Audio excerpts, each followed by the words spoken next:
I played co-op with Paige. I played Divinity Original Sin 2. Now, the Original Sin was an RPG that came out back in 2014, and its big thing was co-op and how you could have two players argue with each other, and it would have mechanics for that. The problem with that game, and I tried to recently get back into it, is that the writing is just the most boring fucking boilerplate RPG shit ever. Oh, that'll kill in a long RPG. Dude, I get, like, you get into town and there's a wizard and he's like, oh, the town's off. And I'm just like... Come to the back of the town. I'm just... like, I tried for 3 hours to get past the first hour.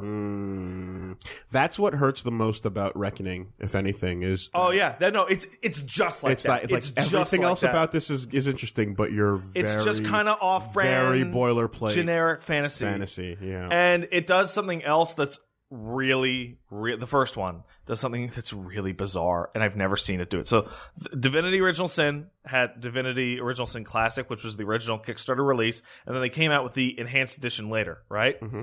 The Enhanced Edition added voice acting to every single line of dialogue in the game, which is pretty impressive. Wow. It also added the ability that when you turn on a controller in the PC version, it turns into the console game.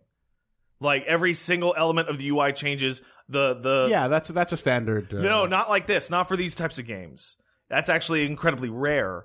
And I don't mean the interface changes from, like, it uses a mouse cursor to uses a controller cursor. I mean, every single menu changes size and moves to different portions of the screen. Like, it's a completely different interface. I see. All the text becomes large because it assumes you're playing it on a television. On a TV, yeah, okay. Like, it's fantastic. But...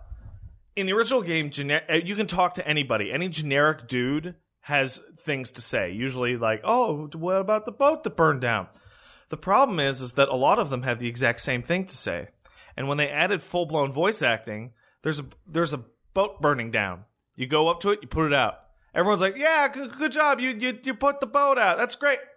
Then you walk up and down the plank, and there are 3 guys standing next to each other that are all generics, like, sailor characters, that all have the exact same lines of dialogue, and they all have the exact same questions that you can ask them about the boat, and they all answer them in exactly the same way. And they actually went and got 3 different voice actors to do all 3 of them. That's bizarre. And you talk to them, and it creates the feeling of the biggest waste of time ever. It makes me hate the rest of the actual voice acting, because now I feel like it's all nothing. Fake dynamic. Yeah. So the second one came out, and like, I'll give you a couple little tidbits, but like, it is they tripled their writing staff, and as part of their Kickstarter, they hired Chris Avallone to help write their game. Yeah, it seems like they need him. Which, hey, guess what? One of the companion characters is written by Chris Avallone. Mm-hmm. You can immediately tell which one it is because it's the weird one. Right. He wrote Fane in this game. So they do it. I think Willie is asking his previous. Oh, Chris Avallone. He wrote all the good Fallouts, all the good old Baldur's Gate games. Every good game. He wrote Neverwinter Nights and KOTOR 2. Oh, cool. Okay. Like, he's the guy. Nice. That wrote the good ones. Yep. Okay. Got it. And he recently left Obsidian, I believe, to teach, but he still comes on for writing projects. And you can immediately tell which one he wrote because he wrote the weird character. Everybody is... So they added a cool system where you can either create your own custom character or pick a predefined one. They're all very interesting. The one that Avallone wrote is a skeleton who is dead and it has no problem being dead. And their racial abilities in this game are astonishingly interesting. So undead characters in this game can't go into towns without being murdered because they're skeletons. Yeah. So legit. You have to kill humanoids, steal their faces, and wear their faces. Wear their flesh. And when you do that, you gain their racial abilities, which are also really, really interesting. Okay. And all of the unique characters that you play with all have specialty tags that denote, like, oh, they have this backstory or have this backstory. And probably the most interesting version of this interaction is that you can play co-op, and as soon as you move just far enough away, it just goes split screen, and you can just go completely opposite. Mm-hmm. my girlfriend goes up to a little kid and she is spec max into persuasion and charm and all these things, right? So she'll be the one talking to everybody. Talks to the kid starts to scream his ass off and bug eye and go crazy because her character is just a demon wearing a person's face, apparently, even though she's just a regular person, only for not all dialogue options to just get broken and the kid run away. I see the kid running by me and talk to them, and now they have unique dialogue of, is she gone? And you go, well, yeah, no. And then there's an entire dialogue tree set for, okay, well, I know them and they're cool, but you don't have to talk to them. And then all of their dialogue is now tinged by the fact that they're terrified. The amount of like reactivity and shit going on is astonishing. It is like a pen and paper game, like actually digitized, right? But like actually done something. But it has that much freedom so far. And the co-op in particular is astonishing because when I say because now I want to test the limits of that, right? You know when you can split apart in a co-op game and it gives you the vertical. That's not totally unknown, right? Yeah. What is that you can zone out. You don't have to be anywhere. You don't have to maintain in a zone. You can run a dungeon while somebody else does a side quest in town. Cool. Okay. It is absolutely absurdly separated. Okay.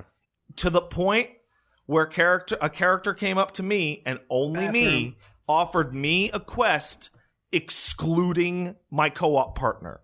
So you can go through like hours and hours of solo gameplay with someone else in the world. And them doing their solo gameplay. That's fucking And then cool, I'll come to the end of my quest and I'll go, why is this person fucking dead? And they'll go, oh, because I fucking killed them. Oh, that's interesting. And the common interactions between all of those things were just so interesting. Yeah. And more than anything, and the first game had a lot of this kind of stuff, but it was so boring that I didn't give a shit. But this one actually is like, you know what I'm talking about. That feeling when you start a story-based game and in that first 5 minutes, whether or not it's got it or doesn't. Yeah. And this one, it's got it. I think like through second and third playthroughs, like you'll start to see some of the holes because it can't be. Well, yeah, no. Well, fully open, in fact, the game is somewhat like it just came out on the 14th. Like on the controller interface, if you go into a map screen and hit a certain button, you break the interface and put into some debug menu. Like it is, it's a little rough around the edges. But I just mean in terms of the freedom of like interaction and the dialogue trees and things like that. Like that's definitely something where it's going to take maybe a second or a third playthrough, and you'll start to see like, okay, that's not as open as I thought, because it's. The implications of what you're describing sound incredible, and that's the kind of RPG everyone's ever wanted. That's right. Where it just becomes what you do, and doesn't have you on this kind of hallway. You know. So does that mean that the game is not worth playing alone? No. In fact, I found playing co-op was intimidating and freaky as shit because I'm the kind of person who loves to have total control over everything in my game world, only to find out I would go to loot things and they would already be looted. Okay. Or go to talk to people and they had already been talked to. So it's that element of chaos. So, right. like, like I would say that this is the kind of game that is explicitly worth doing both ways for completely different reasons. What happens if one person dies? You can resurrect him. But the other player has to do it? Yeah. Okay. If everybody dies, you get a game over. Okay. If one person dies, I imagine either you can get out of battle or... Oh, that reminds me. So, like, you have to stop what you're doing, make your way across the fucking map, and resurrect them. Yeah. Wow. I imagine. Now, in our game, nobody died. Probably the weirdest thing is how combat is handled because you can split up. Combat initiates, like, a zone in which combat is happening. But if you're not in it, that's fine. Just walk away. So what ended up happening was one of us got into a fight, and the other was able to hit the sneak tab, and because it's turn-based, the enemies were all pointed directly away, and was able to sneak up for easy backstabs and just kill the entire fight straight out. Like, every time, it is such a broad system, and you keep expecting it to just really actually break in some way, or be told, no, I can't do that. Didn't happen once. It is so impressive. I would advise everybody to check it out, if even for a couple hours, just to poke at it, just to like nudge it and see where you would think it would break and it doesn't. It's awesome.